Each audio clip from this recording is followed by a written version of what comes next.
दोस्तों नमस्कार। Nexon news के खास बुलेटिन में आपका स्वागत है। दोस्तों, चुनाव आयोग ने 5 प्रदेशों में चुनाव कराने की घोषणा कर दी है। इसके साथ ही देश की राजनीति में एक उबाल सा आ गया। चारों तरफ राजनीतिक माहौल दिख रहा है। भाजपा और कांग्रेस दोनों ही पूरी तरीके से कमर कस के चुनावी रण में उतर गए। छत्तीसगढ़, राजस्थान, मध्य प्रदेश, तेलंगाना और मिजोरम में 5 प्रदेशों में चुनाव की धुंधुभी बज गई है। 7 नवंबर से जो चुनाव की प्रक्रिया शुरू होगी, पहला चरण का जो मतदान होगा 7 नवंबर से होगा। अब जो तैयारियां चल रही हैं भाजपा की, उससे देखकर जो प्रधानमंत्री ने जिस तरीके से अपनी चुनावी यात्राएं की हैं, उससे देख के साफ हो रहा है कि वो सिर्फ जीत के लिए तैयारी कर रहे हैं।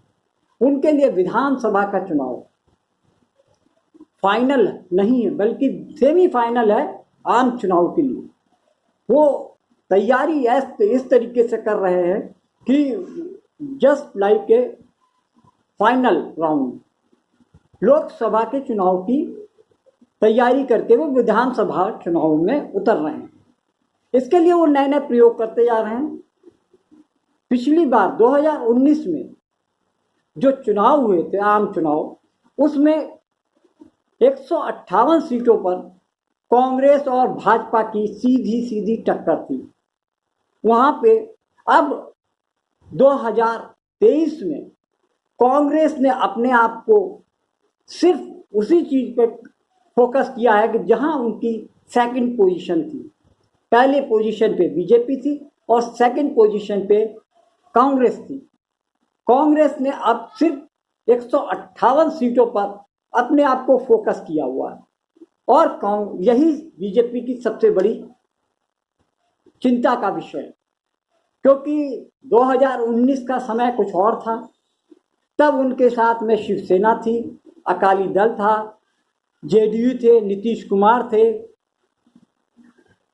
शरद पवार थे और न जाने कितने दल, जो पीडीपी थी और टीडीपी थे, चंद्रबाबू नायडू थे, महबूबा मुफ्ती थे।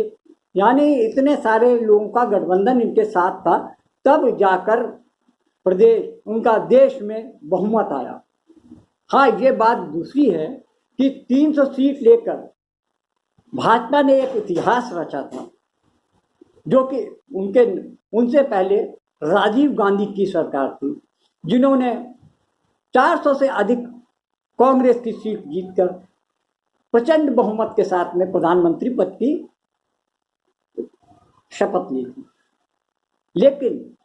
लेकिन ये बात भी सबको जानकारी होनी चाहिए कि 2019 और 2023 के बीच में न जाने कितना पानी नदियों में बह चुका है। वो संबंध एनडीए में नहीं रहे, जिनकी वजह से पिछली बार आम चुनाव में 2019 में जो सरकार फॉर्म हुई थी, उस समय कम से कम आधा दर्जन ऐसे दल थे जो कि एनडीए में शामिल थे और अब वो एनडीए से दूरी बना चुके हैं।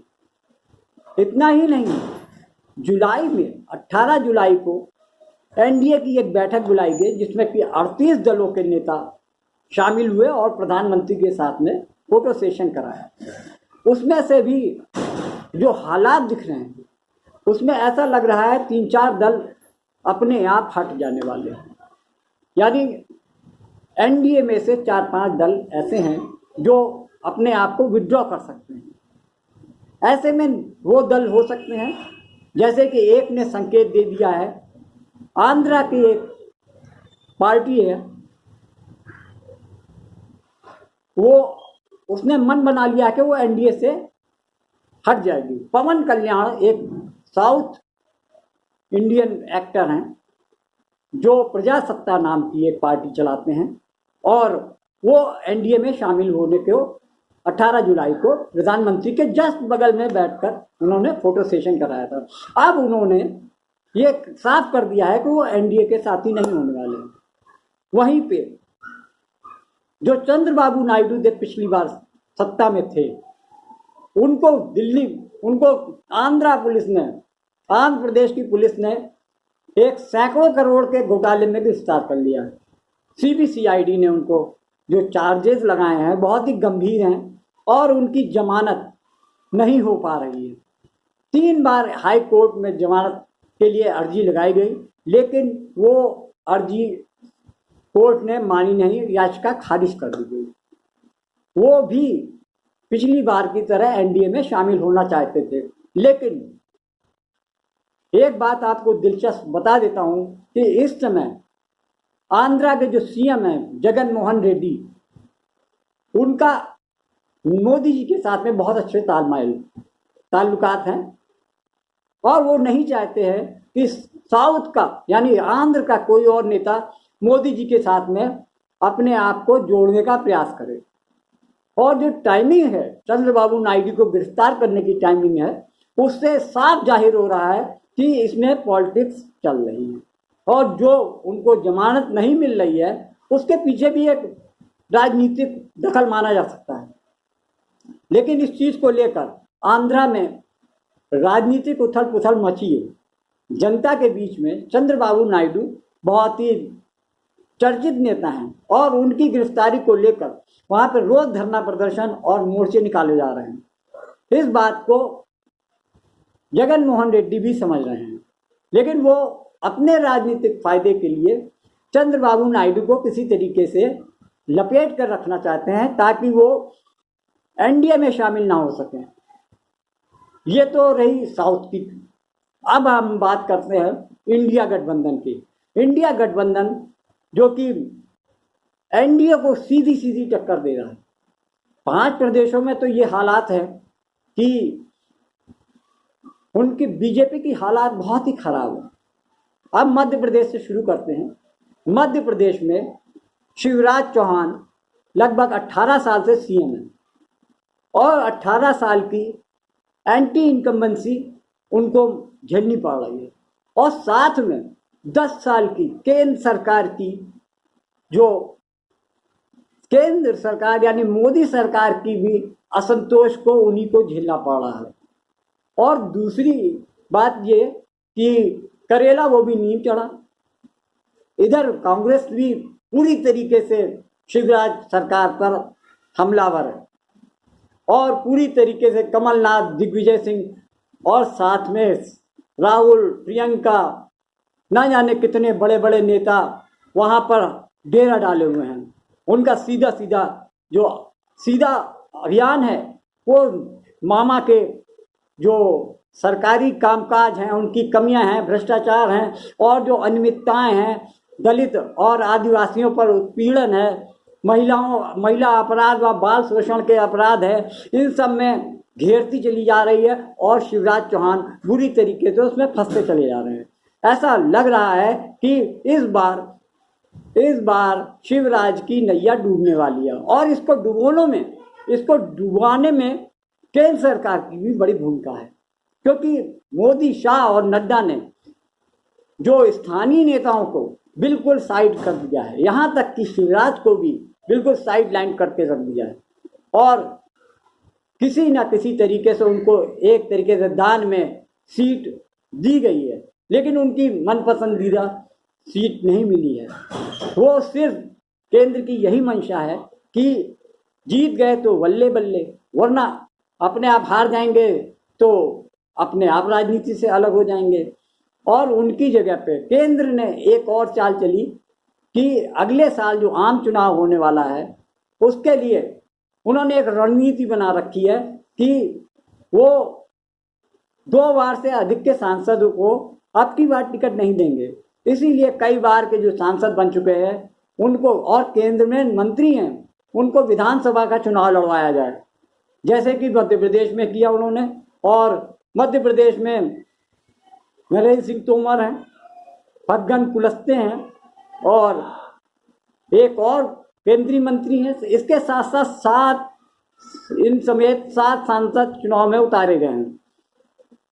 दूसरी तरफ रमन सिंह के लिए जो अभी तक साइडलाइन थे, उनको भी कहीं से टिकट भाजपा ने दे दिया है और ये साबित कर दिया है कि जीतो तुम जानो, हारो तो तुम झेलो, बस। और लेकिन भूपेश बघेल की सरकार के आगे अब रमन सिंह की कुछ भी चलने वाली नहीं है, क्योंकि वहाँ पे भाजपा में ऐसा कोई नेता नहीं है जो बघेल को टक्कर दे सके, और वो भी रमन सिंह को इतने लास्ट में जाकर टिकट दिया, वो कुछ भी कर सकने में अब सफल नहीं है। ऐसा ही कुछ हाल उन्होंने मध्य राजस्थान में किया। उन्होंने पूर्व सीएम वसुंधरा राजे को बिल्कुल बाहर का रास्ता दिखा दिया है, निकाला नहीं है, बस इतना ही काफ़ी है। वहीं पर वसुंधरा महारानी भी चिड़ी बैठी हैं और इन लोगों की आपसी टसल की वजह से राजस्थान में भाजपा शून्य की तरफ बढ़ती जा रही है। भाजपा के हालात ऐसे हैं कि अगर भाजपा को राजस्थान में रहना है तो वसुंधरा को वंदे मातरम करना ही होगा। वसुंधरा एक जनप्रिय नेता हैं और जो अपने में भीड़ को इकट्ठा करने में माहिर हैं। वो जनता के बीच में एक बहुत ही प्रभावी नेता हैं और भाजपा का नाम सिर्फ वसुंधरा के नाम से चल रहा है। और उन्होंने खुली चुनौती दे दी है कि अगर वसुंधरा को सीएम फेस नहीं बनाया गया तो राजस्थान में भाजपा की वापसी मुश्किल ही नहीं नामुमकिन है। अब ये आपको तय करना है भाजपा को, और भाजपा ने तय कर लिया। उन्होंने वसुंधरा को टिकट नहीं देकर अपने पैरों पर कुल्हाड़ी नहीं मारी है, बल्कि अपना पैर कुल्हाड़ी पे मार दिया है, और उसके लिए भी वो स्वयं दोषी। भाजपा में जिस तरीके से इनको साइडलाइन किया है, साफ दिख रहा है कि वहाँ पर भाजपा अब बुरी तरीके से विफल होने वाली है। तेलंगाना और मिजोरम का तो कहना ही क्या। तेलंगाना में इनकी कोई खास पहचान नहीं है। वहाँ पे तो सीधी सीधी टक्कर बीआरएस और कांग्रेस के बीच में है, और अब ये लोग मान रहे हैं कि वहाँ पर भी कांग्रेस ही आती दिख रही है। जिस तरीके से इंडिया गठबंधन ने अपनी तैयारी कमर कसी है, उसके आगे एनडीए के हाथ पांव फूल गए हैं, और यही कारण है कि प्रधानमंत्री मोदी और बीजेपी किसी ना किसी तरीके से ईडी और सीबीआई की जांच के सहारे इंडिया गठबंधन को तोड़ने में लगी है, और ये मान के चल रही है कि जो होगा सो देखा जाएगा, भली करेंगे राम, और बाद में श्री राम के ही सहारे बैठे हैं। दोस्तों, इस वीडियो में इतना ही। नमस्कार।